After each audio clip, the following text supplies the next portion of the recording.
Ronaldo free kick എടുക്കുന്നത് നമ്മളെല്ലാവരും കണ്ടിട്ടുണ്ടാവും. അതിൽ നിങ്ങൾ ശ്രദ്ധിച്ചിട്ടുണ്ടോ? അത്രയും പ്രഷറുള്ള ഒരു സിറ്റുവേഷനിൽ സ്വയം റൊണാൾഡോ കാം ഡൗൺ ആവുകയാണ്. അതായത് സ്വയം പറയാണ് ഇറ്റ്സ് ഓക്കെ, ഇറ്റ്സ് ഫൈൻ, ഇത് നിനക്ക് ചെയ്യാൻ പറ്റും എന്നുള്ള രീതിയിൽ കാം ഡൗൺ ചെയ്യണം. ആൻഡ് അത് പ്രോപ്പറായിട്ട് വർക്കാവും ചെയ്തു, ആ ഫ്രീ കിക്ക് ഗോളാവും ചെയ്തു. ഈ ഒരു സെയിം സിറ്റുവേഷൻ അല്ലെങ്കിലും ഇതുപോലത്തെ ഒരുപാട് പ്രഷറും സ്ട്രെസ്സും ഉള്ള സിറ്റുവേഷൻസ് നമ്മുടെ ജീവിതത്തിൽ വരാറുണ്ട്.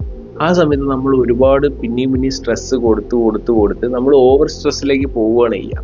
അതിന് കാരണം എന്താണെന്ന് വെച്ച് കഴിഞ്ഞാൽ നമ്മുടെ ബ്രെയിനും ബോഡിയും നമ്മൾ എപ്പോഴും ഒരു ഫീഡ്ബാക്ക് ലൂപ്പ് ഉണ്ടാവും. അതായത് നിങ്ങൾ ഓൾറെഡി മനസ്സിൽ നിങ്ങൾ സ്ട്രെസ്ഡ് ആണെന്ന് വിചാരിച്ചു കഴിഞ്ഞാൽ നിങ്ങളുടെ ബോഡിയിലേക്ക് ആ ഒരു റിയാക്ഷൻസ് വരും. പിന്നെ ആ ഒരു റിയാക്ഷൻ പിന്നെയും ബ്രെയിനിലേക്ക് പോകും, പിന്നെയും ബ്രെയിനിൽ എന്തൊക്കെയോ ബോഡിയും സ്ട്രെസ്ഡ് ആണ്, അപ്പോൾ പിന്നെയും ഒന്നുകൂടി സ്ട്രെസ്ഡ് ആവും. അങ്ങനെ ആ ഒരു ഫീഡ്ബാക്ക് ലൂപ്പ് പോയിക്കൊണ്ടിരിക്കുമ്പോൾ ഓരോ പ്രാവശ്യം പോകുന്നതോറും നിങ്ങൾ സ്ട്രെസ് കൂടി വരും. ഈ ഒരു സമയത്ത് നമുക്ക് കൺട്രോൾ ചെയ്യാൻ പറ്റുന്നത് നമ്മുടെ ബ്രെയിന് മാത്രമാണ്. നമ്മുടെ ബോഡിയിലേക്ക് നമുക്ക് അത്ര കൺട്രോൾസ് ഉണ്ടാവില്ല.